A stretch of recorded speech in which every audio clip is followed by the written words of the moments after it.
Hello, champions! Welcome to all of you. Again, I'm here for you, only for you, my dear ones. आज मैं कुछ मस्त सा नया सा टॉपिक लेके आया हूँ आप लोग के लिए, जो कि बहुत ही इम्पोर्टेंट टॉपिक है बच्चों। मैथ्स में तो काम आता ही आता है, पर आपको बाकी सब्जेक्ट्स में भी काम आएगा, जैसे कि फिजिक्स के न्यूमेरिकल में सॉल्व करने में आपको काम आएगा, और केमिस्ट्री के न्यूमेरिकल सॉल्व करने में आपको काम आएगा। ये एक ऐसा टॉपिक है जो कि हर सब्जेक्ट में आपको काम आता ही आता है, ठीक है। कंपटीशन एग्ज़ाम से रिलेटेड अगर देखा जाए तो उसमें भी आपको बहुत सारे टॉपिक्स ऐसे मिलेंगे, चाहे वो कोई सा भी कंपटीशन एग्ज़ाम हो, आपको ये टॉपिक जो है वहाँ पे ज़रूर मिलेगा, ठीक है। क्योंकि हर कंपटीशन एग्ज़ाम में मैथ्स तो रहता ही है, और मैथ्स है मतलब ये टॉपिक ज़रूर है। जैसा कि आप नाम देख रहे हैं, हमारे टॉपिक का नाम क्या है, अलजेब्रिक एक्सप्रेशंस। एक चैम्प ने मुझे कमेंट किया था कि सर अलजेब्रिक एक्सप्रेशंस एक्सप्लेन कर दीजिए सर, है ना। तो शायद क्लास 7 का बच्चा है ना, क्लास 7 का, उसने अलजेब्रिक एक्सप्रेशन को एक्सप्लेन करने कहा था मुझे, तो मैं ये टॉपिक लेके आया हूँ। बट मैं सिर्फ क्लास 7 को नहीं पढ़ा रहा हूँ, ये मैं टॉपिक ऐसा पढ़ाऊँगा कि क्लास 6 लेके क्लास 12, चाहे वो कॉलेज का स्टूडेंट हो, अगर इस वीडियो को देखेगा तो उसको पूरी अच्छी तरीके से समझ में आएगा और पूरा यूज़फुल वीडियो होगा उसके लिए, ठीक है। तो इस लेक्चर को विदाउट फॉरवर्ड किए एक एक टॉपिक को क्लियरली आप देखें, क्योंकि बहुत बच्चों को इसमें बहुत सारी प्रॉब्लम्स आती हैं, मैंने देखा है ना। इतने सालों से मैं पढ़ा रहा हूँ, तो अब ज़्यादा टाइम वेस्ट ना करके सर टॉपिक को स्टार्ट करता सर, तो बिल्कुल आपके लिए हम स्टार्ट करते हैं टॉपिक को without wasting time. Let's start. Okay, तो अलजेब्रिक एक्सप्रेशंस क्या होता है? अलजेब्रिक एक्सप्रेशन, अलजेब्रा मतलब क्या होता है? देखो, इस लेक्चर का नाम भी मैंने इसलिए लिखा है बेस लेक्चर। मैंने ना तो किसी क्लास का नाम नहीं लिया है, क्लास 9 क्लास 10 का टॉपिक सबके लिए है, सबके लिए इंपॉर्टेंट टॉपिक है। आप किसी भी क्लास में पढ़ते हो, चाहे वो कॉलेज में पढ़ते हो, तब भी आपके लिए ये इंपॉर्टेंट टॉपिक है, जो कि आपको बहुत ही यूजफुल होने वाला है, ठीक है। इसलिए मैंने इस लेक्चर का नाम क्या रखा है, बेस लेक्चर, क्योंकि यहाँ पे हम बेसिक चीज़ें सिखाऊंगा मैं अलजेब्रिक एक्सप्रेशन से रिलेटेड। अगर जिसको अलजेब्रा सॉल्व करना आता है और अलजेब्रिक एक्सप्रेशंस बन जाते हैं, तो वो मेरे नेक्स्ट लेक्चर देखिए, फिजिक्स से रिलेटेड लेक्चर देखिए, मैथ्स से रिलेटेड लेक्चर्स देखिए, है ना। और या फिर इसको फॉरवर्ड करके देखिए, क्या पता आपको कुछ ऐसी चीज़ें मिल जाए जो आपको नहीं बनती हैं, ठीक है। और जिनको नहीं आता है, बिल्कुल भी ज़ीरो है, तो वो आप 1 सेकंड का भी वीडियो छोड़िए नहीं, पूरा स्टार्टिंग से लेके एंडिंग तक वीडियो को जरूर देखें। ओके, तो स्टार्ट करते हैं हम अलजेब्रिक एक्सप्रेशंस। अलजेब्रिक एक्सप्रेशंस होते क्या हैं? तो सबसे पहले एक्सप्रेशंस क्या होते हैं? तो देखो, इतने सारे टॉपिक्स हैं बच्चों, ठीक है। अलजेब्रिक एक्सप्रेशंस रिलेटेड आ रहा हूँ मैं, डोंट वरी। अलजेब्रिक एक्सप्रेशंस मैंने स्टार्ट किया कि होता क्या है, तो उसका आंसर मैं जरूर दूंगा। ऐसा नहीं कि सर ने आगे बढ़ा दिया, ऐसा नहीं है, मैं आगे बढ़ूंगा नहीं जब तक आपका ईच एंड एवरी टॉपिक यहाँ पे क्लियर ना कर दूँ, तब तक मैं आगे नहीं बढ़ने वाला हूँ, और ये वीडियो का एंड भी करने वाला नहीं हूँ। इस पूरे 1 शॉट वीडियो में मैं ये सारे टॉपिक्स कंप्लीट करूंगा, और देख लेना, इस वीडियो को कंप्लीट करने तक आपको पूरी चीज़ें समझ में आने लग जाएगी, ठीक है। आपसे क्वेश्चंस भी बनने लगेंगे। चलिए, तो टॉपिक्स क्या है हमारे, how are expressions are found. Expressions जो हैं, ये अलजेब्रिक एक्सप्रेशंस बनते कैसे हैं। सेकंड, इसमें terms and factors of expressions के टर्म्स और फैक्टर्स, जो कि टर्म्स जो है बहुत ही मैं बोलूँगा कि बहुत ही रेयर बच्चे ही बता पाते हैं कि कितने टर्म्स हैं किसी भी एक्सप्रेशन में, ठीक है। कोफिशिएंट्स क्या होता है, ये भी देखेंगे हम। फोर्थ टॉपिक इज पॉलिनोमियल्स में आता है मोनोमियल, बायनोमियल एंड ट्राइनोमियल। ये कौन सी चिड़िया आ गई सर? बिल्कुल पढ़ेंगे, अगर आपको नहीं आता है तो हम पढ़ेंगे। Fifth topic is like and unlike terms. कौन से टर्म्स सर लाइक होंगे, कौन से अनलाइक होंगे? लाइक एंड अनलाइक टर्म्स अगर आपको पहचानना नहीं आता तो उनका एडिशन सब्ट्रैक्शन आप नहीं कर पाएंगे, ठीक है। उनका एडिशन सब्ट्रैक्शन आपसे नहीं बनेगा। तो 7th topic is finding the value of an expression. तो ये सारी चीजें अगर आपको समझ में आ गई तो 7 टॉपिक तो चुटकी वाला है, ठीक है, कैसे एक्सप्रेशन की वैल्यू फाइंड आउट की जाती है। चलिए, तो टॉपिक नंबर 1 से स्टार्ट करते हैं। हाँ, बता रहा हूं मैं, अलजेब्रिक एक्सप्रेशन होता है क्या है, ठीक है। तो अलजेब्रा आपने सुना है ना। अलजेब्रा क्या होता है? अलजेब्रा में हम क्या करते हैं? अलजेब्रा में हम क्या करते हैं?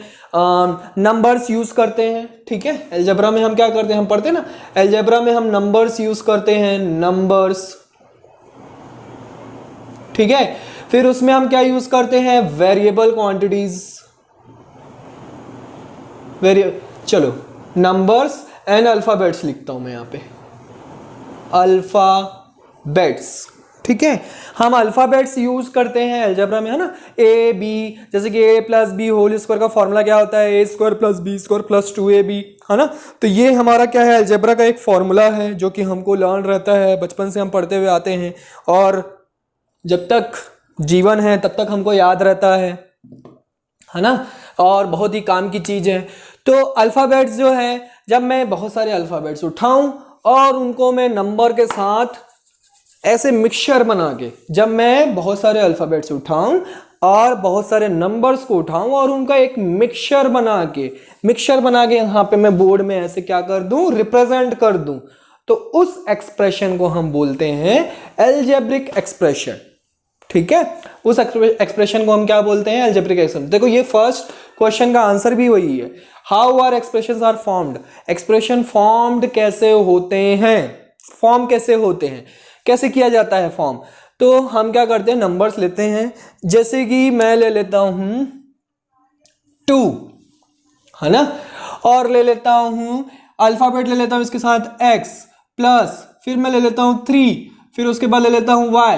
This is our algebraic expressions, algebraic expressions, algebraic expression, this is our algebraic expression। algebraic expression उसको बोलते हैं जिसमें हम नंबर्स यूज करते हैं और बहुत सारे अल्फाबेट्स यूज करते हैं और उनको ऐसा मिक्सचर बनाते हैं। पर देखो आपने किसी भी चीज का मिक्सचर बनाने के लिए, जैसे कि आपको क्या करना है? शक्कर और पानी का मिक्सचर बनाना है, तो पानी में ऐसे शक्कर घोल दोगे तो क्या शक्कर घुल जाएगी? टाइम लगता है, बहुत बहुत टाइम लगता है ना। तुरंत नहीं घुलती है शक्कर कभी भी। तो शक्कर को अगर आपको तुरंत घुलाना है, केमिस्ट्री में आपने पढ़ा होगा, आप लोग जो अगर हायर स्टैंडर्ड के स्टूडेंट्स हैं तो आप लोगों ने पढ़ा होगा कि पानी में शक्कर घोलने के लिए हमको क्या करना पड़ता है? उसको हीट देनी पड़ती है ताकि वो तुरंत घुल जाए, तुरंत जल्दी से जल्दी घोलने के लिए। तो हमको यहाँ पे एक्सप्रेशन तुरंत बनाना है ना, ऐसा तो नहीं है कि टाइम टेकिंग है। तो एक्सप्रेशन बनाने के लिए हमको, जैसे उसमें हम हीट देते हैं, यहाँ पे भी हमको बहुत सारी चीज़ों की ज़रूरत पड़ती है। उस हीट की जगह यहाँ पे हम क्या यूज़ करते हैं? प्लस यूज़ करते हैं, माइनस यूज़ करते हैं, इनटू यूज़ करते हैं एंड डिवीज़न यूज़ करते हैं, ठीक है। ये चारों हमारे क्या हैं? जो उसमें हम हीट यूज़ कर रहे हैं शक्कर और पानी के केस में, उसकी जगह पे हम यहाँ पे अलजेब्रिक एक्सप्रेशन बनाने के लिए हम क्या यूज़ करते हैं? Plus, minus, into and division का साइन यूज़ करते हैं। Is it clear? तो इनको यूज करने के लिए है ना, अब इसको हम यूज कैसे करते हैं? जैसे कि मैंने यहाँ पे लिखा है, एक एक्सप्रेशन आपके लिए लिखा हुआ है 2x plus 3y। 2x plus 3y जो है, यहाँ पे x और y दो अल्फाबेट्स हैं और 2 एंड 3 दो क्या हैं? नंबर्स हैं। तो दो नंबर्स और दो अल्फाबेट्स को मैंने लिया और उनका मिक्सचर बनाया। अब मैं उसका मिक्सचर बनाने जा रहा हूँ, तो जल्दी से मिक्सचर बन नहीं रहा है, तो मैं क्या करूँगा? उनके बीच में क्या कर दूंगा? इनटू डिवीजन, मल्टीप्लिकेशन या प्लस या माइनस यूज करके उसको जल्दी से क्या कर लूंगा? उनका मिक्सचर बना लूंगा। That mixture is called algebraic expression. तो समझ में आया अलजेब्रिक एक्सप्रेशन कैसा होता है, कैसे फॉर्म होता है। अब इसमें x और y क्या कहलाते हैं? इस नंबर्स को हम बोलते हैं नॉन वेरिएबल, क्योंकि मैथ्स के लैंग्वेज में, जैसे हमने फिजिक्स, जैसे हम उसमें हीट यूज़ कर रहे हैं तो है ना, उसमें जैसे शक्कर यूज़ कर रहे हैं तो शक्कर को हम पर्टिकुलर एक शुगर बोलते हैं, शुगर का एक फॉर्मूला होता है ना केमिस्ट्री में, है ना। तो वैसे ही यहाँ पे मैथ्स में भी इनका कुछ नाम होता है, ऐसे ही हम नंबर्स या अल्फ़ाबेट्स नहीं बोलते हैं, ठीक है। तो इनको हम क्या बोलते हैं? नंबर्स को हम क्या बोलेंगे? नॉन वेरिएबल क्वांटिटीज, या फिर इनको हम कांस्टेंट्स भी बोलते हैं, कांस्टेंट्स। जितने भी नंबर्स होंगे वो क्या कहलाएंगे? नॉन वेरिएबल क्वांटिटीज और या फिर कांस्टेंट्स। और अल्फ़ाबेट्स जितने भी यूज़ करेंगे हम उनको क्या बोलते हैं, वेरिएबल क्वांटिटीज़। और कुछ नहीं, बस वेरिएबल क्वांटिटीज़ बोलते हैं उनको, क्या बोलते हैं, वेरिएबल क्वांटिटीज़। अब सर ये कौन सी खेत की चिड़िया हो गई, नॉन वेरिएबल वेरिएबल, ये क्या होता है सर, ये तो हम कभी सुने नहीं है। चलो मैं बता देता हूँ ना, नहीं सुन लेना तो आज सुन लेना, ठीक है। नॉन वेरिएबल क्या होता है, जिनकी वैल्यू फिक्स्ड होती है, जिनकी वैल्यू क्या होती है, फिक्स्ड होती है, ऐसी क्वांटिटी को हम क्या बोलते हैं, नॉन वेरिएबल क्वांटिटी। तो देखो यहाँ पे 2 और 3 फिक्स है, 2 को आप 4 तो नहीं लिख सकते ना, अरे मल्टीप्लाई करके सर 2 को 2 से मल्टीप्लाई करके 4 तो लिख सकते ना, अरे तो मल्टीप्लाई करके कर सकते ना, पर हम 2 को अगर मुझे कहीं पे 2 लिखना है तो क्या मैं उसको 4 लिख सकता हूँ, क्या मैं उसको 10 लिख सकता हूँ, नहीं। जहाँ पे अगर मुझे 22 बनाना है तो क्या मैं 24 लिख दूंगा, मेरा करेक्ट हो जाएगा, नो, 22 को 22 ही लिखना पड़ेगा ना। कहने का मतलब ये है कि 2 जो है वो फिक्स्ड वैल्यू है, उसको कोई चेंज नहीं कर सकता, 3 जो है वो फिक्स्ड वैल्यू है, उसको कोई चेंज नहीं कर सकता, 10 जो है वो फिक्स्ड वैल्यू है, वो उसको कोई चेंज नहीं कर सकता। तो ऐसी क्वांटिटीज़ को हम क्या बोलेंगे, नॉन वेरिएबल क्वांटिटीज़, या फिर हम कॉन्स्टेंट्स बोलते हैं, क्या बोलेंगे, कांस्टेंट बोलेंगे, ठीक है। अब सर वेरिएबल क्वांटिटी क्या होती है, वेरिएबल क्वांटिटी हम सारे अल्फ़ाबेट, जितने भी अल्फ़ाबेट्स हम यूज़ करते हैं, BCD A to Z, हम जितने भी अल्फ़ाबेट यूज़ करेंगे किसी एक्सप्रेशन में, तो वो सारे अल्फ़ाबेट जो कहलाते हैं वो क्या कहलाते हैं, वेरिएबल क्वांटिटीज़ कहलाती हैं, क्योंकि उनकी वैल्यू फिक्स्ड नहीं होती है ना। हम एक्सप्रेशन को सॉल्व करके बताते हैं कि x की वैल्यू क्या आएगी, अब वो x की वैल्यू 2 भी आ सकती है, 3 भी आ सकती है, 8 भी आ सकती है, 100 भी आ सकती है, ये भी आ सकता है, मेरा फ्रेंड भी आ सकता है ना, ऐसा कुछ भी हो सकता है। सर डांस क्यों कर रहे हो, डांस नहीं कर रहे हो बेटा, बता रहा हूँ आपको, है ना। तो x और y अल्फ़ाबेट की वैल्यू कुछ भी आ सकती है, तो अगर अल्फ़ा और अल्फ़ाबेट्स की वैल्यू कुछ भी आ सकती है तो इन अल्फ़ाबेट्स को हम इसीलिए क्या बोलते हैं, वेरिएबल क्वांटिटीज़ बोला जाता है। क्लियर है, वेरिएबल क्वांटिटीज किसको बोलेंगे और नॉन वेरिएबल क्वांटिटीज किसको बोलेंगे, ठीक है। तो अब मैं बता रहा हूं एक्सप्रेशन की एक्चुअल डेफिनेशन क्या है, ठीक है। एक्चुअल डेफिनेशन मतलब कि उसको लिखता कैसे है, तो when we mix variable quantities with non variable quantities with the help of plus minus into और division, then that expression is called algebraic expression। बन गए डेफिनेशन, है ना। तो स्टार्टिंग में हमने क्या किया था, 2 और 3 लेके पढ़ा था, पर एक्चुअल में अगर मैथमेटिकल मतलब टेक्निकल लैंग्वेज में अगर बोला जाए तो वेरिएबल और नॉन वेरिएबल क्वांटिटीज का जो मिक्सचर होता है, जिसको हम क्या करते हैं, प्लस माइनस और इनटू या डिवीजन के फॉर्म में उनकी हेल्प लेके हम क्या करते हैं, उनका मिक्सचर बनाते हैं, that expression is called algebraic expression.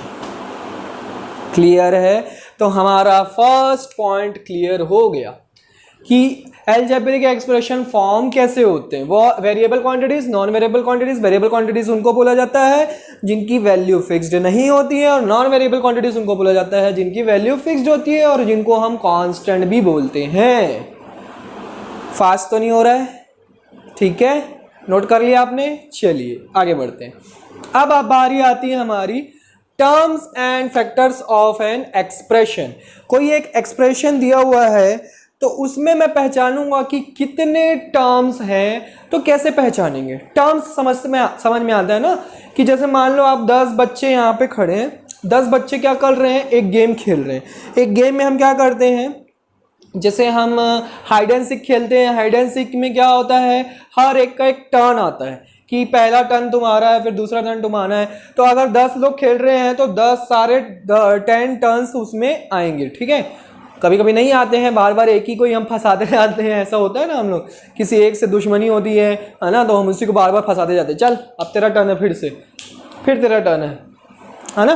तो यहाँ पे ऐसा नहीं है, यहाँ पे क्या होगा कि जितने यहाँ पे नंबर्स या अल्फ़ाबेट्स हम यूज़ करेंगे उतने वहाँ पे टर्म्स काउंट होंगे, ठीक है। तो टर्म्स काउंट करने के लिए जैसे कि हम स्टेयर्स होती है ना हमारे घर में, तो हर एक स्टेप्स बोलते हैं हम उसको, है ना। तो एक स्टेप चढ़े, फिर दूसरे स्टेप चढ़े, तो हर एक टर्म्स, है ना, हमने हर एक स्टेप क्या किया, वहाँ पे चढ़ा। तो यहाँ पे भी हर एक स्टेप होता है, या फिर उसी को हम टर्म्स में काउंट करते हैं। चलिए आ जाते हैं मेन पॉइंट पे आ जाते हैं। चलिए तो सर टर्म्स अभी भी समझ में नहीं आया, तो टर्म्स समझाने के लिए बच्चों, टर्म्स समझने के लिए आप बेसिक फंडा समझ लो कि कभी भी दो नॉन वेरिएबल या वेरिएबल के बीच में, दो नॉन वेरिएबल या वेरिएबल के बीच में, या एक नॉन वेरिएबल एक वेरिएबल के बीच में, और एक वेरिएबल एक नॉन वेरिएबल के बीच में प्लस या माइनस साइन होता है। कौन सा साइन? प्लस या माइनस साइन होता है, तो ही हम उसको टर्म्स में काउंट करते हैं। ठीक है, जैसे कि यहाँ पे देखो, जैसे मैंने एग्जांपल लिखा है यहाँ पे 2x + 3y। अब इसमें कई बच्चे जो हैं, इसमें बच्चों से टर्म्स पूछा जाए तो कितने टर्म्स है, तो कई बच्चे बोलेंगे 4 टर्म्स होते हैं। ठीक है, कई बच्चे पता नहीं क्या दिमाग लगाते हैं तो 3 टर्म्स बोल देते हैं। 3 तो होना ही नहीं है ना, 3 तो पॉसिबल ही नहीं है, पर पता नहीं कहाँ से बोल देते हैं, ऐसे तुक्का मार देते हैं 3 टर्म्स, क्योंकि उनको समझ में नहीं आता कि टर्म्स होता क्या है। तो 4 टर्म्स कैसे काउंट किए? 1 2 3 4, है ना। और कई लोग 5 भी बोलते हैं, इसको भी काउंट कर लेते हैं, प्लस साइन को भी, है ना। तो ऐसा नहीं करना है बच्चों, this is wrong method. Terms अगर काउंट किया जाए तो हमको किसको चेक करना है? प्लस या माइनस को चेक करना है। इनटू या डिवीजन होगा तो वो एक सिंगल टर्म में ही काउंट होगा। जैसे कि अगर मैं यहाँ पे 2x की सिर्फ बात करूं तो कितने टर्म्स है? 1 टर्म है। कितने टर्म है? 1 टर्म है। ठीक है, और अगर सिर्फ 3y की बात करूं तो कितने टर्म है? अगेन 1 टर्म है। अगेन कितना टर्म है? 1 टर्म है। ठीक है, इन दोनों के बीच में क्योंकि क्या है, देखो एक नॉन वेरिएबल और एक वेरिएबल के बीच में, देखो ये भी बच्चों को समझ में नहीं आता है कि एक नॉन वेरिएबल और वेरिएबल के बीच में अगर कोई साइन नहीं है तो वहां पे इनटू का साइन होता है। जैसे कि 2 × x अगर मुझे लिखना है तो मैं कैसे लिखूंगा? 2x ही लिखूंगा, है ना। 2 × x मल्टीप्लाई हो जाता है। देखो अब ये मल्टीप्लिकेशन कैसा होता है कि भैया एक x जो है एक अलग कैटेगरी का प्राणी है, 2 जो है एक अलग कैटेगरी का प्राणी है, तो दोनों अलग अलग कैटेगरी के प्राणी है, तो दोनों इनटू कैसे होंगे? दोनों को एज इट इज लिख दो, इनटू हो गए। तो सर क्या 2 + x क्या 2x होगा? नो, ये रॉन्ग हो जाएगा, है ना, क्योंकि दो अलग अलग प्राणी, जो अलग अलग कैटेगरी के प्राणी जो है, ना तो इनटू हो सकते हैं, ना तो मल्टीप्लाई हो सकते हैं, ना तो डिवीजन हो सकते हैं, ना तो सब्ट्रैक्शन हो सकते हैं, ना तो प्लस हो सकते हैं। तो इसका आंसर क्या होगा सर? एज इट इज होगा, 2 + x ही होगा। ये दोनों कभी भी ऐड नहीं हो सकते, नेवर ऐड। क्लियर है? नेवर कैन बी ऐड, ये कभी भी ऐड नहीं हो सकते, ये कभी भी मल्टीप्लाई नहीं हो सकते, इसलिए हमने एज इट इज लिख दिया। ठीक है, क्या डिवाइड हो सकते हैं सर? नहीं, एज इट इज लिख दो 2/x। क्या ये सब्ट्रैक्शन हो सकता है सर? नहीं हो सकता, एज इट इज लिख दो 2 - x। अलग अलग कैटेगरी के अगर प्राणी आ जाते हैं तो वो इन चारों में से कोई सा भी ऑपरेशन नहीं कर सकते। Is it clear? क्या ये फंडा क्लियर है? नोट कर लो बच्चों, नोट कर लो, आप पहले इस चीज को नोट कर लो, तभी मैं आगे बढ़ूंगा कि अलग अलग कैटेगरी के अगर प्राणी आ जाते हैं तो हम उनको ना तो ऐड कर सकते हैं, ना तो इनटू, ना तो डिवाइड, और ना ही सब्ट्रैक्ट। तो क्या करेंगे सर? एज इट इज लिख देंगे। तो यहां पे हमको समझ में आया कि 2 × x जो है वो 2x बन जाता है। मतलब देखो 2x ये नॉन वेरिएबल है 2, और x क्या है हमारा? वेरिएबल। तो नॉन वेरिएबल और वेरिएबल के बीच में अगर कोई साइन नहीं है, प्लस या माइनस नहीं दिख रहा है ना, डिवीजन का साइन भी नहीं दिख रहा है, तो इसका मतलब कौन सा साइन है? इनटू का साइन है। 3 और y के बीच में भी कौन सा साइन है? इनटू का साइन है। तो अगर हमको टर्म देखना है तो टर्म देखने के लिए या तो प्लस होना चाहिए दोनों के बीच में, या तो माइनस होना चाहिए। अब इन दोनों के बीच में देखो प्लस और माइनस दोनों ही नहीं है, तो इसका मतलब ये एक सिंगल टर्म में काउंट हुआ। अब अगर मैं इन दोनों को एक साथ लिख देता हूँ, 2x - 3y लिख देता हूँ, ठीक है, 2x - 3y लिख देता हूँ, तो अब ये कितने टर्म्स हो गए? अब आप इनको बोलेंगे 2 टर्म्स। फर्स्ट टर्म ये, सेकंड टर्म ये, 2 टर्म में काउंट हो गया। क्लियर है? आप बताइए मुझे, 3x² + 3x + 2 कितने टर्म्स हुए बताइए? ये 1 टर्म, ये 2 टर्म, ये 3 टर्म्स। क्लियर है? और भी करिए, चलिए। 3x - 2 + 4y सर कितने टर्म्स हैं, काउंट कीजिए, 1 2 3 टर्म्स हैं, है ना। हम प्लस और माइनस को देख के बता रहे हैं टर्म्स कितने हैं, ठीक है। और भी चेक करना है, बिल्कुल चेक कर सकते हैं हम। चलिए सर चेक कर लेते हैं। उ 4xy minus 8x² plus 3y/z, ठीक है। अब कितने टर्म्स है सर, फिर से देखिए, एक टर्म ये हो गया क्योंकि इन दोनों के बीच में माइनस आ गया, दूसरा टर्म ये हो गया, तीसरा टर्म ये हो गया क्योंकि इन दोनों के बीच में प्लस है, बाकी इन तीनों के बीच में क्या है, इंटू इंटू इंटू इंटू। अगर मैं ऐसे लिख दूं 4/x minus 8/x² plus 3y/z, तब भी कितने टर्म हुए, 3 टर्म्स हुए, ठीक है। तो जहां पे प्लस और माइनस होगा तभी आप उनको टर्म्स में काउंट करेंगे। Is it clear, terms clear है बच्चों, पक्का।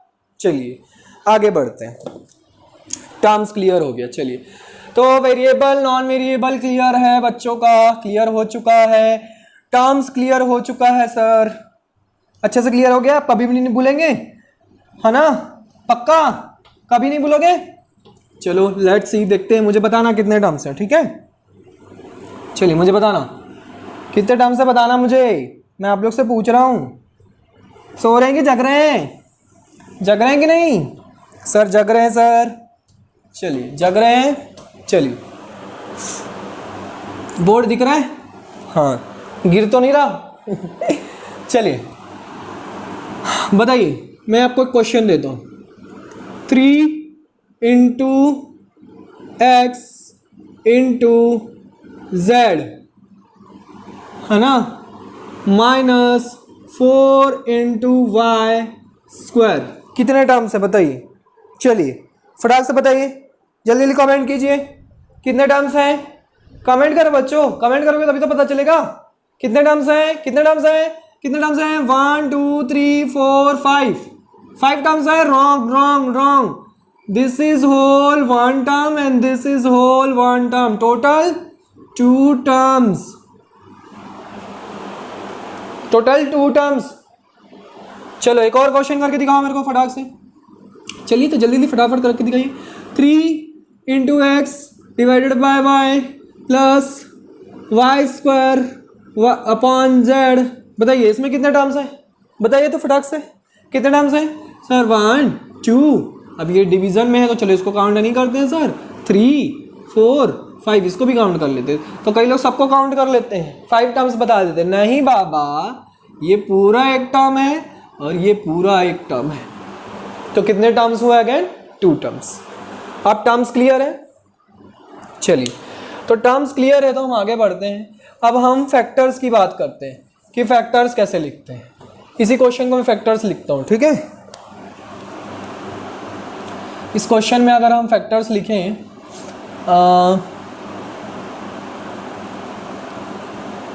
इसका फैक्टर करने जाओगे तो फैक्टर पहले से ही है वो बेचारा, 3 फैक्टर बनेंगे इसके, है ना। पहले तो 2 टर्म है, 3xz इंटू में लिखो या ऐसे लिखो, बोथ आर सेम थिंग, और दूसरा टर्म क्या है 4xy², ये हमारे टर्म्स हो गए, 2 टर्म है, हमको क्लियर हो गया। ऐसे करके लिख लिया करो, आपको याद रहेगा। फिर एक लिखने का तरीका बता दे रहा हूँ मैं छोटे बच्चों के लिए, बड़े बच्चे तो प्रैक्टिस कर लेंगे तो उनको समझ में आ ही जाएगा। अब इनके फैक्टर्स क्या क्या हैं, 3 है, x है, z है, जो चीज़ें मल्टीप्लिकेशन में उनको फैक्टर्स में बोल दो।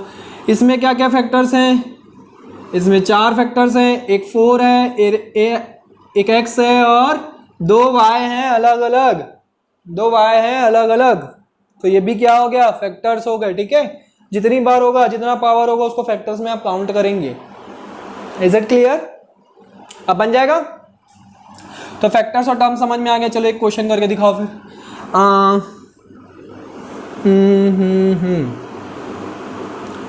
4a² b प्लस 8c²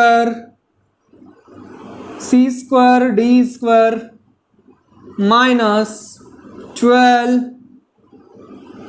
ए स्क्वायर सी स्क्वायर। चलिए बताइए सबसे पहले कितने टर्म्स हैं वो बताइए,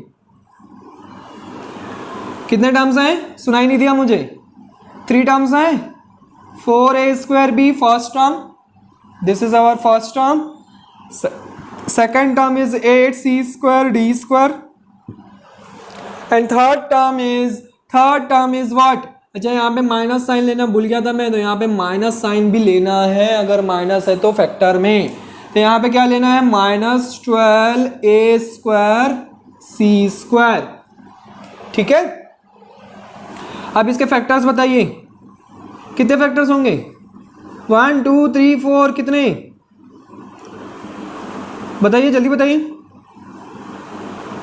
पहले तो सर 2 होगा, पहले तो 4 होगा, दूसरा क्या होगा a स्क्वायर होगा, और तीसरा क्या होगा b होगा। इतना कंफर्म है।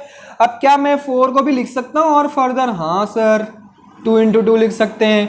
a स्क्वायर को हम क्या लिख सकते हैं, a इंटू ए लिख सकते हैं, और b तो b ही रहा, तो इसके फैक्टर्स क्या क्या हो गए, 2 इंटू 2 a b। चलिए इसको लिख के बताइए। अब इसमें क्या है, 8 है सर, बिल्कुल है, सी स्क्वायर है सर, बिल्कुल है, एंड थर्ड क्या है, डी स्क्वायर। ठीक है, 8 को मैं क्या लिख सकता हूँ, 8 को मैं 2 इंटू 2 है ना। सी स्क्वायर को हम क्या लिख सकते हैं, सी एंड सी। डी स्क्वायर को हम क्या लिख सकते हैं, डी एंड डी। चलिए आगे बढ़िए, इसमें क्या है, -12, फिर a स्क्वायर, फिर सी स्क्वायर। क्या हम इसको फर्दर डिवाइड कर सकते हैं, बिल्कुल कर सकते हैं सर, तो इसको मैं फर्दर यहाँ पे डिवाइड करता हूँ। 12 को मैं क्या लिख सकता हूँ, 2 इंटू 2 2 जा 4, 4 3 जा 12, क्योंकि माइनस है तो किसी एक में माइनस दे दो। ठीक है, a स्क्वायर को हम क्या लिख सकते हैं, a into a. C square को हम क्या लिख सकते हैं, c इंटू सी। तो ऐसे करके हम फैक्टर्स इसके बना सकते हैं। अब सर ये फैक्टर्स बनाने के लिए क्या जरूरी है, बता रहा हूँ मैं, पहले नोट कर लो फटाफट। क्यों फैक्टर्स बनाना है, मैं आपको बता रहा हूँ क्यों फैक्टर्स बनाना है। नोट कर लिए, नहीं नोट किए तो वीडियो को पॉज करके कर लेना। ठीक है, चलो फैक्टर्स लिखना क्यों जरूरी आना चाहिए वो मैं बता रहा हूँ। क्योंकि फैक्टर्स लिखना नहीं आता ना तो एक चीज़ बच्चों से कभी नहीं बनती है अलजेब्रिक एक्सप्रेशन में, जो कि हमेशा बड़े बड़े क्लासेस में डाउट रहता है बच्चों को, वो है आपका कॉमन निकालना। वो है आपका कॉमन निकालना। अगर आप फैक्टर्स नहीं बना पाओगे तो कॉमन कभी नहीं निकाल पाओगे। तो कॉमन निकालना क्या होता है सर, यहाँ पे देखो, जैसे कि एक क्वेश्चन में ले लेता हूँ 8a square b plus 12b square a, है ना। अब ऐसे क्वेश्चन जो है हायर क्लासेस में जाओगे आप, है ना, क्लास 6 7 में तो नहीं है, बट आप क्लास 8 से ये स्टार्ट हो जाता है। इसको आता है क्वेश्चन फैक्टराइज करना। ठीक है, तो इसको फैक्टराइज कैसे करते हैं सर, बच्चों को पता ही नहीं रहता है, क्योंकि उनको फैक्टर्स बनाना नहीं आता। तो सबसे पहले टर्म्स ही नहीं पता रहता है ना। तो आप तो टर्म्स क्लियर हो गया, कितने टर्म्स है बता, फटाक से बताओ कितने टर्म्स है, 2 टर्म्स है ना। तो फर्स्ट टर्म ये, सेकेंड टर्म ये। अब इसमें नंबर्स क्या क्या हैं, नंबर्स है आपका 8a स्क्वायर b, तो इसके क्या फैक्टर्स लिख सकते हैं, बिल्कुल लिख सकते हैं सर। 8 को अभी हमने लिखा था 2 इंटू 2 है ना, ये हमारा 8 हो गया। a स्क्वायर को मैं क्या लिख सकता हूँ, a इंटू b को तो b लिखेंगे, प्लस 12 को हम क्या लिख सकते हैं, 2 इंटू 3, 2 2 जा 4, 4 3 जा 12, इंटू b स्क्वायर को हम क्या लिख सकते हैं, b इंटू a, है ना। अब ये फैक्टर्स करना अगर बच्चों को नहीं आता है तो प्रॉब्लम हो जाती है फैक्टराइज करने में, क्योंकि फैक्टर्स निकालोगे तभी तो फैक्टराइज कर पाओगे। तो फैक्टर्स देखो, अब मैं काटते जा रहा हूँ, ठीक है, काटना नहीं, अंडरलाइन करते जा रहा हूँ। एक 2 यहाँ पे भी है, एक 2 यहाँ पे भी। कॉमन निकालना मतलब दोनों मिनिमम 2 टर्म्स होने चाहिए कॉमन निकालने के लिए। तो दो कॉमन निकालना मतलब दोनों टर्म में से क्या क्या चीजें सेम है उनको निकाल के आप बाहर लिख दो। तो यहाँ पे देखो एक 2 कॉमन है, सेकेंड टू भी कॉमन है। क्या यहाँ पे 3 है, नहीं है। अच्छा ए है क्या, हाँ एक ए है, दूसरा ए इधर है पर उधर नहीं है, इधर एक बी है, यहाँ पे भी एक बी है। चलिए तो जो मैंने अंडरलाइन की इधर लिख दो, एक बार 2, सेकेंड 2 a इंटू बी। हाँ, अब इस टर्म में देखिए क्या क्या बच गया। इस टर्म में बच गया 2, तो यहाँ पे लिख दो। फिर बच गया a, यहाँ पे लिख दो प्लस, बीच में प्लस है तो प्लस, ठीक है, ये हो गया कॉमन निकाला। अब सेकंड टर्म में देखो क्या क्या बचा है, 3 बचा और b बचा, तो आपका आंसर आ गया 2 2 जा 4ab 2a plus 3b, that is your answer. इसको बोलते हैं फैक्टराइज करना, ठीक है। तो आपको फैक्टर्स निकालना बहुत अच्छे से आना चाहिए बच्चों, ठीक। अब ये चीज़ जो है, आप अगर बहुत अच्छे से प्रैक्टिस हो जाती है आपकी, तो आप डायरेक्ट भी कर सकते हैं कि हमको दिखता है कि भैया 8 और 12 में क्या कॉमन है, 4 कॉमन है, 4 2 जा 8 होता है, 4 3 जा 12 होता है, तो 4 बाहर लिख दिया। उसके बाद a स्क्वायर इसके पास है और इसके पास a है, मतलब इसके पास 2a है, इसके पास सिंगल a है। अगर मैं सिंगल a कॉमन निकाल सकता हूँ दोनों में से, तो सिंगल a मैंने कॉमन निकाल दिया, तो इसके पास a बचेगा सिंगल। फिर इसके पास 2b है और इसके पास सिंगल b है, तो सिंगल b मैं कॉमन निकाल सकता हूँ, तो इसके पास कुछ भी नहीं बचेगा, इसके पास सिंगल b बचेगा। ऐसे करके हम डायरेक्ट कर सकते थे। तो ये डायरेक्ट कभी बनता है जब हम ये 2 स्टेप ओरली कर सकते हैं, ठीक है। तो अभी जब आप छोटे बच्चे हैं, छोटे बच्चे मतलब 7th 8th क्लास के बच्चे, तो आप ऐसे ही कीजिए, उसको फैक्टर्स में तोड़ लीजिए, देन फिर आप कॉमन निकालिए, ठीक है। तब आप उसको फैक्टराइज करके मतलब कॉमन निकाल के फैक्टराइज उसका लिख सकते हैं आंसर। डायरेक्ट करने की कोशिश मत कीजिए, क्लियर है। तो यहाँ पे हमारा टॉपिक खत्म होता है क्या, terms and factors of an expression. चलिए आगे बढ़ते हैं, आगे बढ़ा जाए। मजा आ रहा है? Yes sir. मजा आ रहा है? Yes sir. आवाज नहीं आ रही मुझे? Yes sir. कमेंट करके बता दो यार। आई नो कि ऑनलाइन क्लास है तो आप नहीं बता सकते, चिल्ला के कमेंट करके तो बोल सकते हैं कि बोलिए मजा आ रहा है। चलिए आगे बढ़ते हैं। थर्ड टॉपिक इज कोफिशिएंट क्या होता है। तो कोफिशिएंट क्या, कौन से खेत की चिड़िया है वो देखना पड़ेगा हमको। कोफिशिएंट जो है किसी भी वेरिएबल क्वांटिटी का मल्टीप्लायर होता है। किसी भी वेरिएबल क्वांटिटी का, वेरिएबल क्वांटिटी बोलो या नॉन वेरिएबल क्वांटिटी का मल्टीप्लायर मतलब मल्टीपल होता है। देखो यहाँ पे देखो, अगर मैं बोलूं कि a स्क्वायर का कोफिशिएंट बताइए कितना है, कोफिशिएंट ऑफ ए स्क्वायर, अगर आपसे कोई पूछे यहाँ पे ए स्क्वायर का कोफिशिएंट कितना है बताइए, तो देखो दोनों, सबसे पहले तो 2 टर्म्स हैं, दोनों टर्म में से देखो किसके पास ए स्क्वायर है। फर्स्ट टर्म वाले के पास ए स्क्वायर है, सेकंड टर्म वाले के पास ए स्क्वायर है, तो उसको ए स्क्वायर बनाना पड़ेगा सर? नहीं बनाने की जरूरत है बाबा। जब जो चीज है नहीं उसको जबरदस्ती, जो चीज जो नहीं है उसको जबरदस्ती क्यों बनाओगे, ठीक है। तो वो ए है, उसको ए रहने दो। हमसे ए स्क्वायर का कोफिशिएंट पूछा है तो हम ए स्क्वायर का ही देखेंगे। किसके पास जाएंगे? फर्स्ट टर्म के पास। देखिए तो फर्स्ट टर्म के पास कोफिशिएंट मतलब उसका मल्टीप्लायर, मैंने क्या बताया था, कोफिशिएंट मतलब मल्टीप्लायर होता है। तो ए स्क्वायर के साथ क्या क्या मल्टीप्लाई किया हुआ है, एक तो मल्टीप्लीकेशन में 8 है, दूसरा मल्टीप्लीकेशन में b है, तो इसके कोफिशिएंट क्या बन गया? 8b। तो सर ये दोनों कहाँ जाएगा? तो ये दोनों बेटा मल्टीप्लायर नहीं है ना इसके, मल्टीप्लायर को ही हम क्या बोलते हैं? कोफिशिएंट बोलते हैं। अब अगर आपसे पूछे a का कोफिशिएंट बताओ, तो आप सेकंड टर्म वाले के पास जाओगे, लिखोगे 12b स्क्वायर। अब अगर आपसे पूछे कि b स्क्वायर का कोफिशिएंट बताओ, तो फिर से सेकंड टर्म वाले के पास जाओगे, लिखोगे 12a। अब अगर आपसे पूछा जाए कि b का कोफिशिएंट बताओ, तब आप क्या लिखोगे? 8a square. समझ में आया कोफिशिएंट? चलिए फटाक से बताइए, नेक्स्ट क्वेश्चन देता हूँ। अब आपसे पूछूंगा मैं, अब पूछने की बारी आ गई है। चलिए आगे बढ़ते हैं। हाँ, A X square plus B X minus C, A X square plus B X minus C, है ना। चलिए बताइए मुझे एक्स स्क्वायर का कोफिशिएंट बताइए कितना है? ए। फटाक से बताइए भाई, एक्स स्क्वायर का कोफिशिएंट कितना है? ए, ठीक है। मैं डायरेक्ट लिख रहा हूं भाई, तुम लोग लिखना। Coefficient of x square is equal to a. X का कोफिशिएंट कितना है? बी। तुरंत बताइए, तुरंत। चलिए सी का कोफिशिएंट अगर आपसे पूछा जाए तो कितना बोलेंगे? सी का कोफिशिएंट, सर सी के बाजू में तो कोई नहीं है, कैसे लिखेंगे? तो उसके अगर किसी अल्फाबेट के बगल में कोई भी नंबर नहीं है, कोई भी साइन नहीं है, अगर कोई नंबर नहीं है तो 1 लिखते हैं, और अगर कोई साइन नहीं है तो प्लस साइन मानते हैं। नोट कर लीजिए, अगर किसी अल्फाबेट के पहले, है ना, बगल में तो बाद में भी हो सकता है, पहले भी हो सकता है, पहले पहले मतलब लेफ्ट साइड, अगर किसी अल्फाबेट के पहले अगर कोई भी साइन नहीं है तो इसका मतलब होता है वहां पे प्लस साइन है, वो पॉजिटिव है। जैसे कि देखो यहाँ पे ए के पहले कोई भी साइन नहीं है, मतलब ये पॉजिटिव है, प्लस साइन है। और अगर किसी अल्फाबेट के पहले कोई नंबर नहीं है तो मतलब वहां पे कौन सा नंबर होगा, 1 होगा। नोट कर लिया आपने। अब यहाँ पे क्या 1 होगा आंसर? नहीं जी, यहाँ पे आंसर होगा -1। अगर नेगेटिव होता है तो माइनस साइन हमको शो करना पड़ता है।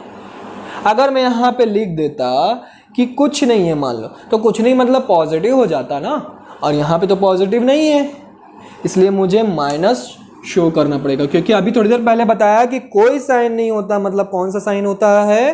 प्लस साइन होता है, चाहे वो अल्फाबेट हो चाहे वो नंबर हो। क्लियर है? चलिए, ए का कोफिशिएंट बताइए, फटाक से बताइए। ए का कोफिशिएंट, सर ए का कोफिशिएंट 1 होगा। अरे क्यों भाई, उसका मल्टीप्लायर है ना, कौन? x²। बी का मल्टीप्लायर कौन है? x। अब यहाँ पे सी का तो फिर से वही माइनस, तो -1 का मल्टीप्लाई। चलो -1 का कोफिशिएंट अगर आपसे पूछा जाए तो सी बोल सकते हैं, पर ऐसा कुछ पूछता नहीं है। ठीक है, वेरिएबल क्वांटिटी का ही आपसे कोफिशिएंट पूछा जाएगा। अब बता देंगे आप लोग? चलो एक क्वेश्चन और करके बताऊं, पक्का बता दोगे? चलो देखता हूं, चेक कर दो। -8x³ y -3y² plus 6xy³। चलिए, अब इसमें हम तीनों चीजें देखेंगे, टर्म्स भी देखेंगे, फैक्टर्स भी देखेंगे और कोफिशिएंट भी देखेंगे। तीनों चीजें आपको बतानी है, ठीक है? चलिए, कोफिशिएंट आपको किसका किसका बताना है? सबसे पहले मैं x³ y² और z का और y³ का, ठीक है? इन चारों का आपको कोफिशिएंट बताना है, ठीक? टर्म्स कितने बताइए, फटाक से बताइए, जल्दी बताओ। टर्म्स 1 2 3, सर 3 टर्म्स है, वेरी गुड। फैक्टर्स क्या क्या होंगे? इसके फैक्टर्स क्या क्या होंगे? 2 × 2 × 2, x को 3 बार लिख दो, x x x y, है ना? 2 2 2 x x x y, ये फैक्टर्स हो गए। इसके फैक्टर्स बताइए, 3 y y z। अच्छा, इसमें माइनस साइन भूल गए हम लोग, फिर से सामने माइनस साइन है तो -2, 3 2 है तो किसमें से एक में नेगेटिव ले लेना। यहाँ पे प्लस है, यहाँ पे भी माइनस है तो -3 ले लेना, -3 y y z। यहाँ पे 6 है, प्लस में है तो प्लस में लेंगे, 2 3 6 का फैक्टर हो गए x, और y³ का factor y y y। Factors मिल गया, आई एम सॉरी, ठीक है? अब मुझे कोफिशिएंट बताओ, x³ का कोफिशिएंट कितना होगा? x के साथ क्या मल्टीप्लाई हो रहा है? -8, और दूसरा y भी मल्टीप्लाई हो रहा है। y² का अगर आपसे कोई कोफिशिएंट पूछे तो कितना होगा? -3z, y³ का 6x और z का -3y²। सर सबका कोफिशिएंट बन गया हमसे, अब हमको समझ में आ गया। क्लियर है? तो यहाँ पे कोफिशिएंट भी हमारा टॉपिक क्लियर है। चलिए,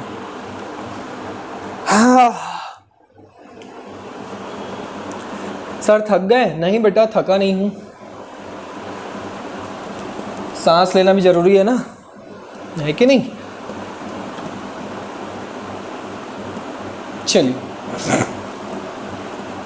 अब क्या करना है सर? अब पॉलिनोमियल्स पढ़ना है आपको। तो पॉलिनोमियल्स तो आप देखना, एक बार में बता देना। मोनो मतलब होता है आपका 1 टर्म, जहां पे एक ही टर्म हो तो उसको मोनो। अच्छा, पहले मैं आपको पॉलिनोमियल्स का मतलब तो बता दूं। सर पॉलिनोमियल्स मतलब आज तक समझ में नहीं आया। पॉली मतलब होता है बच्चों मैनी, और नोमियल्स मतलब होता है टर्म्स। जिसमें बहुत सारे टर्म्स होते हैं उसको हम पॉलिनोमियल्स बोलते हैं। और टर्म्स तो हमको पता चल गया है, टर्म्स तो हमको बन गया है, टर्म्स तो हम सीख गए हैं है ना? टर्म्स हम सीख गए, है ना? तो सीख गए हैं। तो अगर एक टर्म होता है जैसे कि 2x में कितने टर्म है, 1 टर्म, तो इसको मैं बोलूंगा मोनोमियल। मोनोमियल, देखो मोनो मतलब 1 और मियल मतलब नोमियल मतलब 1 टर्म, है ना। अब अगर मैं लिख दूं 2x माइनस 3y तो कितने टर्म्स हैं, 2 टर्म्स, तो 2 टर्म्स को हम बोलते हैं बायनोमियल। ठीक है, बाय मतलब 2, नोमियल मतलब टर्म। अब अगर मैं ऐसे लिख दूं 3x square plus 2x plus c plus 8 तो कितने टर्म्स हो गए, 3 टर्म्स हो गए। 3 टर्म्स मतलब ट्राइनोमियल। अब क्या सर, इससे बड़े वाले अगर इससे ज़्यादा अगर टर्म्स आ जाएंगे तो कैसे करेंगे, तो उनको हम पॉलिनोमियल्स बोलेंगे। 1 टर्म को हम बोलते हैं मोनोमियल, 2 टर्म्स को हम बोलते हैं बायनोमियल, और 3 टर्म्स अगर आ जाए तो ट्राइनोमियल, और उससे ज़्यादा अगर आते हैं तो पॉलिनोमियल। क्लियर है, क्योंकि पॉलिनोमियल का मतलब ही है मैनी टर्म्स। ठीक है, तो यहाँ पे पॉलिनोमियल भी क्लियर हो गया। अब सर लाइक और अनलाइक टर्म क्या होता है, अभी मैंने कहा कि भैया थोड़ी देर पहले बताया था कैटेगरी सेम होनी चाहिए, 2 इंसान की कैटेगरी सेम होनी चाहिए, तभी उनके बीच में क्या होता है, बॉन्ड थोड़ा अच्छा बन पाता है। वैसे बॉन्ड बनाना इतना आसान नहीं है, पर बॉन्ड थोड़ा सा अच्छा बनने के लिए कैटेगरी सेम होना इट नॉट द इम्पॉर्टेंट, पर थोड़ा बहुत कहीं कहीं इंपॉर्टेंट हो जाता है ना। ठीक है, लोगों की थिंकिंग पे डिपेंड करता है वो सब चीज़ें। यहाँ पे पार्शियलिटी वगैरह नहीं सिखा रहा हूँ बच्चों, मैं आपको बस एग्जांपल देने के लिए समझा रहा हूँ। इस टॉपिक को समझाने के लिए मैं ऐसा एग्जांपल दे रहा हूँ, ठीक है। उसको अदरवाइज ना ले, कंट्रोवर्सी में मुझे ना डाले कृपया करके, ठीक है। चलिए, लाइक और अनलाइक टर्म्स होता क्या है। लाइक टर्म्स, अगर आप देखें कि 2 प्राणी अगर एक जैसे दिखते हैं, है ना, 2 प्राणी अगर एक जैसे 2 लड़कियां हैं, दोनों अगर मोटी मोटी है ना, दोनों लड़कियां अगर मोटी मोटी हैं तो उनकी फ्रेंडशिप देखना बहुत अच्छी होती है, क्योंकि वो एक दूसरे से जलती नहीं है ना। पर अगर एक पतली लड़की है और एक मोटी लड़की है, इन दोनों के बीच में फ्रेंडशिप होना बहुत ही कॉम्प्लिकेशन वाली फ्रेंडशिप होती है। फ्रेंडशिप तो होती है, वो दिखाएंगे कि फ्रेंडशिप है हमारे बीच में, पर एक दूसरे से बहुत जलती है, बहुत ज़्यादा जलती है। अरे वो पतली है उसके बहुत सारे बॉयफ्रेंड हैं, मैं मोटी हूँ मेरा कोई बॉयफ्रेंड नहीं है, ऐसा वैसा वगैरह वगैरह, है ना। जलने के बहुत सारे रीज़न होते हैं। वो अच्छी दिखती है, उसके कितने सुंदर बाल हैं, उसकी कितनी अच्छी शक्ल है ना, उसको सारी ड्रेस फिट हो जाती हैं, मोटी लड़की उससे बैठ के जलती रहती है ना। तो अगर 2 मोटी लड़की होंगी तो सेम कैटेगरी की अगर लड़की होंगी तो एक उसको हम क्या बोलेंगे, लाइक टर्म्स बोलते हैं, ठीक है। और अगर अलग अलग लड़की होंगी तो अनलाइक टर्म्स बोलेंगे। अब बताइए, इसमें 2 टर्म्स हैं, क्या ये लाइक टर्म्स हैं? No, these are unlike terms, these are unlike terms. इसमें बताइए, इसमें कितने टर्म्स हैं, 3 टर्म्स हैं, है ना। क्या ये लाइक टर्म्स हैं? No, this are also unlike terms. Sir कैसे अनलाइक है, इसमें x है इसमें भी x है, पर बेटा ये x स्क्वायर है और ये x है, तो x स्क्वायर और x जो है वो अलग अलग कैटेगरी में आ जाते हैं, ठीक है। ये मान लो, छोड़ो कैटेगरी का नाम नहीं लेना चाहिए, कंट्रोवर्सी में नहीं जाना है। ये मान लो दोनों ही मोटी है, पर ये थोड़ी ज़्यादा मोटी है और ये थोड़ी कम मोटी है, तो कैटेगरी अलग हो गई, है ना। क्लियर है। तो एक्स स्क्वायर और एक्स कभी भी एक जैसे नहीं होते। चलिए, लाइक टर्म्स जैसे कि कैसे होंगे सर, तो लाइक टर्म होंगे आपके 2x और 3x। 2x और 3x अगर लिखा हुआ है तो ये दोनों लाइक टर्म्स कहलाते हैं। These are like terms, 2x and 3x। क्योंकि आप अगर लाइक और अनलाइक टर्म्स पहचानने के लिए सर क्या देखना पड़ता है, बेसिकली आपको अल्फाबेट्स देखना पड़ता है, नंबर्स को देखने की जरूरत नहीं है। कौन सी क्वांटिटीज को देखना है, वेरिएबल क्वांटिटीज को। अगर वेरिएबल क्वांटिटीज एकदम A to Z up to date same दिख रहे हैं तो वो लाइक टर्म्स है, ठीक है। अब लाइक टर्म्स है, ठीक है। जैसे कि मान लो इसी में लिख देता हूं मैं 3x और 4y स्क्वायर, तो क्या ये लाइक टर्म्स है sir? No, this are not like terms, this are unlike terms. अगर मैं यहाँ पे 4x क्यूब लिख देता हूं तब भी ये अनलाइक टर्म्स हैं। अगर मैं यहाँ पे 4/x लिख देता हूं तब भी ये अनलाइक टर्म्स हैं। अरे सर अब तो x है, ये भी x है। नहीं बाबा, ये अपॉन में x है, ये मल्टीप्लिकेशन में x है, तो ये लाइक टर्म्स नहीं होंगे। This are not like terms, these are not like terms। हाँ, बट अगर हाँ, इसको अगर मैं ऐसे लिखता हूं, सॉरी थोड़ा सा मैंने मिस्टेक कर दी, इसको अगर मैं ऐसे लिखता हूं x टू द पावर -1, है ना, तो ये अनलाइक टर्म्स होंगे। पर इसको मैं अपॉन में लिखता हूं तो ये लाइक टर्म्स होंगे। सॉरी माय मिस्टेक, ये किस में आ जाएंगे, लाइक टर्म्स में आ जाएंगे, क्योंकि ये भी x है ये भी x है, दोनों के पास x है, तो ये लाइक टर्म्स होंगे। अब ये ऐड या सब्ट्रैक्ट हो सकते हैं, ठीक है, ऐड या सब्ट्रैक्ट की कहानी तो दूर है। हाँ क्लियर है। मैंने अभी लाइक बोल, मैं थोड़ा सा बहुत ज़्यादा हो गया है तो थोड़ा सा एग्जॉस्टेड हो गया हूँ। सॉरी बच्चों, ये अनलाइक टर्म्स ही है ना, माय मिस्टेक, अनलाइक टर्म्स है, ठीक है, अनलाइक टर्म्स है ये। और सारे अनलाइक टर्म्स तो जहाँ पे भी आपको डिफरेंट दिखे वो अनलाइक टर्म्स होंगे, ठीक है। बट अगर आपको लाइक टर्म्स चाहिए तो लाइक टर्म्स में आप यहाँ पे 100x लिख दो तो ये दोनों लाइक टर्म्स हो गए। यहाँ पे मैं लिख दूं कि 4a² और 18a², तो क्या ये सर लाइक टर्म्स हैं? बिल्कुल, ये दोनों लाइक क्या हैं, लाइक टर्म्स हैं, ठीक है।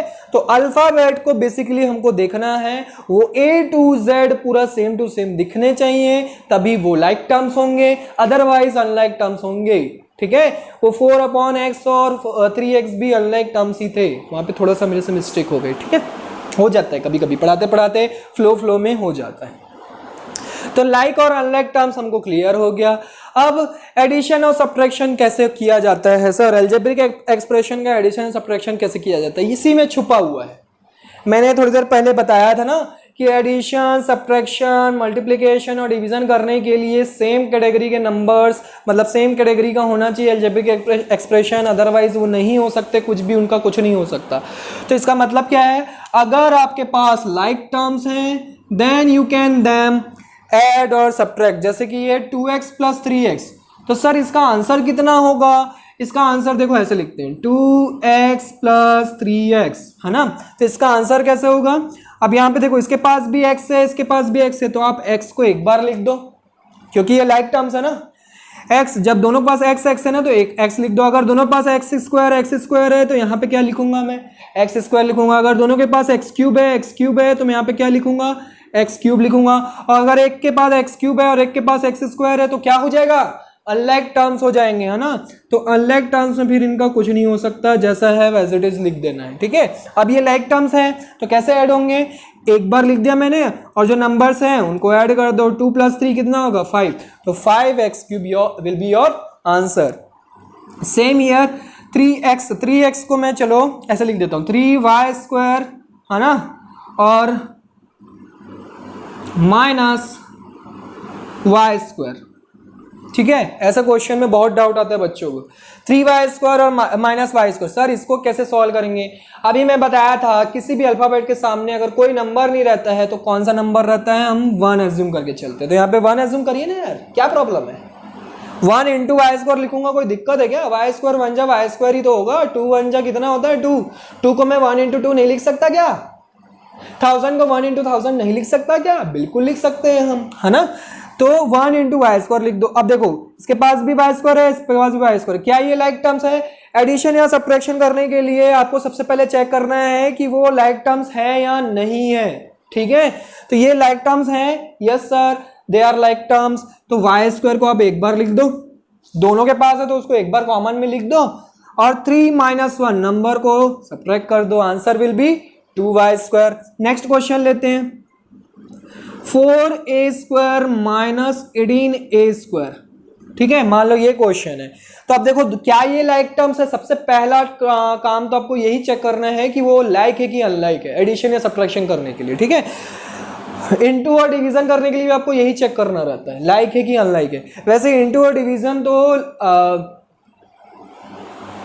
चलो बताता हूँ, इनटू और डिवीजन में थोड़ा सा एक्सेप्शन आ जाता है। तो एडिशन सब्ट्रैक्शन के लिए आप याद रखिए कि लाइक टर्म्स होना चाहिए, तो इसको मैं क्या लिख दूंगा, a² लिख दूंगा। 4 में से 18 जाए, अब 4 में से 18 माइनस कर सकते हैं क्या, बिल्कुल कर सकते हैं क्या? नहीं कर सकते। 18 में से 4 माइनस कीजिए, कितना आएगा? 18 में से 4 माइनस करेंगे 14, है ना। आंसर माइनस में आएगा, क्योंकि जो बिगर नंबर होता है उसका जो साइन होता है वही साइन हम लिखते हैं। तो -14a², ये नेगेटिव आंसर भी आते हैं। ठीक है, तो लाइक टर्म्स होगा तो उनका हम ऐड या सब्ट्रैक्ट कर पाएंगे। अनलाइक टर्म्स का ऐड या सब्ट्रैक्ट नहीं कर सकते। तो सर कैसे लिखेंगे? एज इट इज, जैसा क्वेश्चन है वैसे की वैसे वहां पे छाप देना है आपको। क्लियर है? आगे बढ़े, चलिए। सर इंटू डिवीजन का कुछ बता रहे थे हम। हाँ, इंटू डिवीजन का चलो देखते हैं। इंटू डिवीजन का ओ बोर्ड अभी क्यों गिर रहा है भाई? बोर्ड भी थक गया बेचारा। इंटू डिवीजन के केस में देखो, अगर इंटू करना है आपको तो 2x into 3x, 2x into 3x। देखो ये लाइक टर्म्स हो गए, है ना।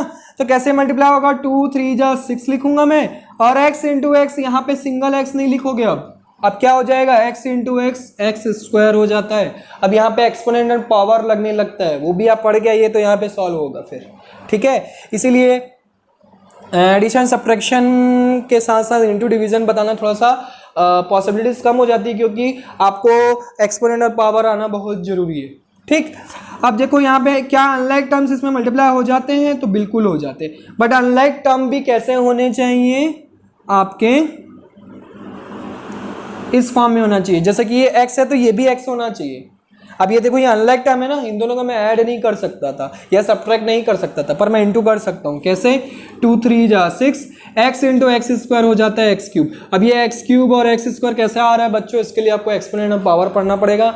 अलजेब्रिक एक्सप्रेशन में एक्सपोनेंट ऑफ पावर घुसाना थोड़ा सा मुश्किल है, उसके लिए अलग कभी मैं लेक्चर लेके आऊँगा। ठीक है, अभी आप इतना याद रखिए। सर डिवाइड करना है तो कैसे करेंगे? तो आप कर सकते हो। सर अगर मैं इसको मल्टीप्लाई करना है 2x इंटू 3y² से, तो क्या मैं मल्टीप्लाई कर सकता हूँ? बिल्कुल कर सकता हूँ। 2 3 जा 6, x को x एज इट इज लिख दूंगा, y² को y एज इट इज लिख दूंगा, बस हो गया मल्टीप्लिकेशन। समझ में आया? डिवाइड करना है, बिल्कुल डिवाइड भी ऐसे ही करेंगे आप। ठीक है, तो ये एडिशन सब्ट्रैक्शन हो गई कहानी।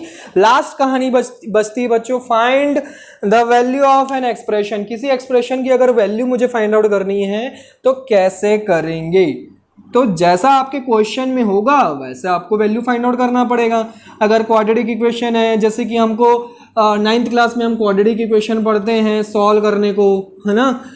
उसके बाद वैसे ही हम क्यूबिक इक्वेशन पढ़ते हैं, फिर ऐसे करके बहुत सारे क्वेश्चंस आते हैं। जैसे कि मैं एक अभी लोअर क्लास के लेवल का मैं बता देता हूँ एक क्वेश्चन। जैसे कि मान लो आपको कोई क्वेश्चन दिया हुआ है 2n+2 दिया हुआ है, ठीक है।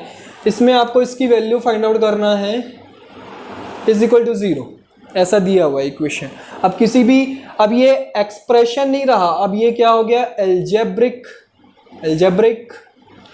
इक्वेशन बन गया बच्चों। ये जब भी हम इक्वल टू करके लिखते हैं ना, अब इक्वल टू लिखने से क्या हो जाता है? Left hand side and right hand side, दो अलग अलग साइड मिल जाते हैं हमको। तो जब भी दो अलग अलग साइड मिल जाते हैं तो वो एक्सप्रेशन किस में चेंज हो जाता है? इक्वेशन में चेंज हो जाता है। तो एल्जेब्रिक इक्वेशन, अब इसको हमको वैल्यू फाइंड आउट करनी है एन की, तो कैसे करेंगे? ट्रांसपोजिंग करके बच्चों। आपको ट्रांसपोजिंग आनी चाहिए, ट्रांसपोजिंग नहीं आता तो आप क्या करो? बेसिक फंडा लगाओ। देखो एन के साथ जो भी चीज़ें हैं ना उनको धीरे धीरे उड़ाते चले जाओ। तो इसके पास +2 है, तो मैं क्या करूं? -2 और -2 को मैं दोनों तरफ, मैं 2 को क्या कर दूं? दोनों तरफ माइनस कर दूं। -2 दोनों तरफ कर दो, कोई फर्क पड़ेगा? मैथ्स का रूल यही कहता है कि जो भी चीज़ें आपको, जो भी ऑपरेशन करना है तो इक्वल के दोनों साइड करना है, अदरवाइज नहीं करना है। ठीक है, तो 2 इधर कैंसिल आउट हो जाएगा, इधर क्या बचेगा? 2n और इधर -2। अब मुझे n के साथ 2 है, क्या कर रहा है वो? मल्टीप्लाई कर रहा है, तो दोनों तरफ 2 से डिवाइड कर दो। तो ये 2 कैंसिल आउट, n हो गया, ये 2 कैंसिल आउट, -1, तो n की वैल्यू आ गई -1। अदरवाइज आपको ट्रांसपोजिंग आती है तो वो ज़्यादा बेटर ऑप्शन है। ठीक है, ये हिट एंड ट्रायल मेथड है। तो finding the value of an expression जो है वो आपके क्लास के बेसिस पे है। हर एक क्लास में अलग अलग टाइप के क्वेश्चंस आते हैं। क्वाड्रेटिक इक्वेशन आता है, क्यूबिक इक्वेशन आता है, लीनियर इक्वेशन, जैसे कि ये हमारा लीनियर इक्वेशन है ना। तो उसका भी मैं लेक्चर कभी ना कभी डाल दूंगा। अगर आपको ये लेक्चर पसंद आया है और इस पर कोई डाउट आया है तो आप कमेंट करो, और इससे आगे अगर लेक्चर चाहते हो, आप किस टॉपिक पे लेक्चर चाहते हो तो आप कमेंट कर सकते हैं। और जैसे कि आज मैंने आपके लिए लेके आया एक बेस लेक्चर जो कि सबको काम आएगा। आप कोई सी भी क्लास में जाओ, वैसे ही कोई ना कोई एक टॉपिक आप मुझे बताइए, तो उस टॉपिक को अगर सारी क्लासेस में काम आएगा तो मैं ज़रूर आपको वो टॉपिक ज़रूर यहाँ पे क्लियर करूँगा। ठीक है, तो प्रैक्टिस करते रहिए, पढ़ाई करते रहिए। Bye bye, take care, see you in the next lecture.